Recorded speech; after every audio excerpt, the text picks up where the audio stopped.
India লড়বে না দিল্লির ভোটে, শরিকি সাক্ষাতের পরও একলা চলো তেই অটল কেজরিওয়াল। বাম আমলে পথ চলাও ফিরে দেখা কি ফের আসরে। নমস্কার, আপনারা দেখছেন মুর্শিদাবাদ নিউজ সংবাদ। আজকে তাজা কয়েকটি খবর। লোকসভা ভোটের সময়ও পঞ্জাবে আপ একা লড়বে বলে জানিয়েছিলেন কেজরি। হরিয়ানাতেও কংগ্রেসের সঙ্গে আসন সমঝোতা করেনি আপ, তাই দিল্লির বিধানসভা ভোটেও একা লড়াইয়েই আস্থা রাখছেন তিনি। কংগ্রেসের হাত ধরে নয়, দিল্লির আসন্ন বিধানসভা নির্বাচনে একাই লড়বে আম আদমি পার্টি। বুধবার সকালে আরও একবার তা স্পষ্ট করে দিলেন আপ নেতা তথা দিল্লির প্রাক্তন মুখ্যমন্ত্রী অরবিন্দ কেজরিওয়াল। বুধের সকালেই সংবাদ সংস্থা এনআই দাবি করেছিল, আসন্ন নির্বাচন নিয়ে আসন সমঝোতার শেষ পর্যায়ে রয়েছে আপ ও কংগ্রেস। 15টি আসনে লড়বেন কংগ্রেসের প্রার্থীরা, 2টি আসন পাবেন ইন্ডিয়া জোটের অন্য শরিকেরা। আর বাকি আসনগুলিতে লড়বে আপ, কিন্তু সংবাদ সংস্থার সেই দাবির 1 ঘণ্টার মধ্যেই সব জল্পনা উড়িয়ে দিয়ে কেজরি জানিয়ে দিলেন, আসন্ন নির্বাচনে কংগ্রেস কেন, কোনো দলের সঙ্গেই জোট করবে না আম আদমি পার্টি। 2025 সালের শুরুতেই দিল্লিতে বিধানসভা নির্বাচন রয়েছে। তাতে কোনো জোটের সঙ্গে থাকছে না আপ, অর্থাৎ সব কটি কেন্দ্রেই প্রার্থী দেবে তারা। চলতি মাসের শুরুতে সে কথা জানিয়ে দিয়েছিলেন কেজরি, কিন্তু তারপরেও জল্পনা থামেনি।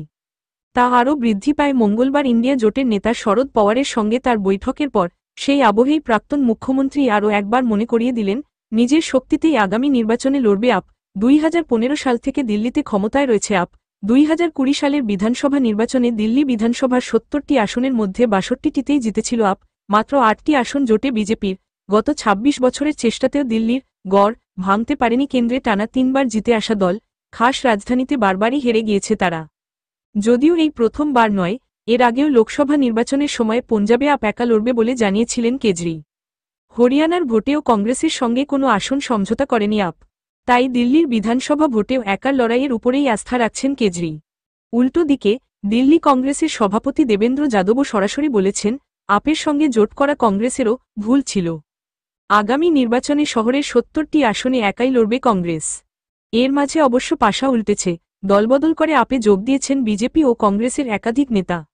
আপকে ছেড়েও গিয়েছেন কেউ কেউ, দল ছেড়ে বিজেপিতে গিয়েছেন দীর্ঘদিনের আপ নেতা কৈলাস গহলোত। বিভিন্ন গুরুত্বপূর্ণ নেতার দলত্যাগ নির্বাচনে কী প্রভাব ফেলে, তা নিয়েও চর্চা তুঙ্গে।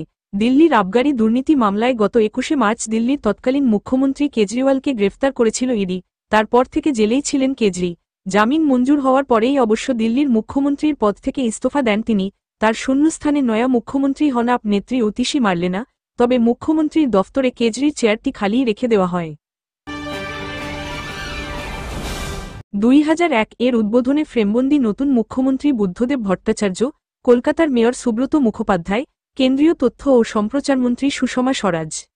আবহে মমতা বন্দ্যোপাধ্যায়ের বক্তৃতা, চোখের সামনে চলচ্চিত্র উৎসবের উদ্বোধন করছেন জ্যোতি বসু। তার পাশে শতাব্দী রায় ও বাংলাদেশের অভিনেত্রী চম্পা। 2001 এর উদ্বোধনে ফ্রেমবন্দি নতুন মুখ্যমন্ত্রী বুদ্ধদেব ভট্টাচার্য, কলকাতার মেয়র সুব্রত মুখোপাধ্যায়, কেন্দ্রীয় তথ্য ও সম্প্রচারমন্ত্রী সুষমা স্বরাজ। 3 জনই এখন জীবনের পরপারে। কলকাতা আন্তর্জাতিক চলচ্চিত্র উৎসব কেফ মানে সময় জানে এমন আশ্চর্য সফরও বটে। শিশির মঞ্চের পাশে গগনেন্দ্র প্রদর্শনশালায় কেফের 30 বছরের ইতিহাস মেলে ধরছে একটি প্রদর্শনী। অনেক আধা প্রবীণ স্মৃতিকাতর 1998 এই উৎসবের সমাপ্তির ছবিতে লোরকার বিখ্যাত নাটক অবলম্বনে ইয়ারমা দেখেছিলাম। 1997 এ একসঙ্গে ট্রুফো তার্কোভস্কির ছবির সম্ভার। ওটিটি যুগের অত আগে যা বিরল প্রাপ্তি। নন্দনে উদ্বোধনী ছবি তার্কোভস্কির মিরর এর প্রবেশপত্র পেতেও তুমুল হাহাকার। নেতাজি ইন্ডোরের উদ্বোধনী আসরে অনেক বেশি লোক বলিউডি তারকা দেখতে ঢুকেছেন। তবে উদ্বোধনী ছবির আকর্ষণ এখন ফিকে। একবার ধনধান্য প্রেক্ষাগৃহেও টিভিতে বহুবার দেখা গল্প হলেও সত্যি দেখতে দর্শক কমই ছিল। বাম আমলের শেষে পালাবদলের পরে বুদ্ধদেব ভট্টাচার্যের খাসতালুক বলে পরিচিত নন্দনে পুরনো ফলকের পাশে বিরাট নতুন ফলক বসেছে। বিগত রাজনৈতিক জমানার বেশ কিছু ছবি নন্দনের দোতলা থেকে তুলনায় জনবিরল নন্দন -3 এ স্থানান্তরিত। কেফের প্রদর্শনী কিন্তু ইতিহাসের প্রতি বিশ্বস্ত। বিভিন্ন বছরের অতিথি তালিকা, ছবির আকর্ষণের খুঁটিনাটি রয়েছে। এক পাশে সিপিয়া আভায় প্রাক -2011 সালের উৎসবের সচিত্র ফেরিস্তি। অন্য পাশে ট্যাবলো পোস্টারে মমতার জমানার সব মুহূর্ত। প্রদর্শনী অবশ্য আরও রয়েছে। নন্দনের নিচের খোলা উঠোনে শতায়ু তপন সিংহকে নিয়ে প্রদর্শনী দেখে মুগ্ধ নাটক ও চলচ্চিত্র ব্যক্তিত্ব জব্বর পটেল। প্রদর্শনীর প্রধান রূপকার সুদেষ্ণা রায়কে বলছিলেন, পুনের সিনে উৎসবে এই প্রদর্শনীটা নিয়ে যেতে চাই। গগনেন্দ্র প্রদর্শনশালার দোতলায় বিদুষী অভিনেত্রী, চলচ্চিত্র পরিচালক অরুন্ধতী দেবীর প্রদর্শনীটি মেলে ধরতে সাহায্য করেছেন ইতিহাসবিদ তপতী গুত্থাকুরতা, গবেষক মৃণালিনী বাসুদেবন। অরুন্ধতীকে নিয়ে একটি পূর্ণাঙ্গ প্রদর্শনী ডিসেম্বরেই কলকাতা সেন্টার ফর ক্রিয়েটিভিটিতে শুরু হওয়ার কথা। শান্তিনিকেতনের ছাত্রী অরুন্ধতী রবীন্দ্রনাথ বা গান্ধীর সান্নিধ্যে আসার কাহিনী বলা হয়েছে।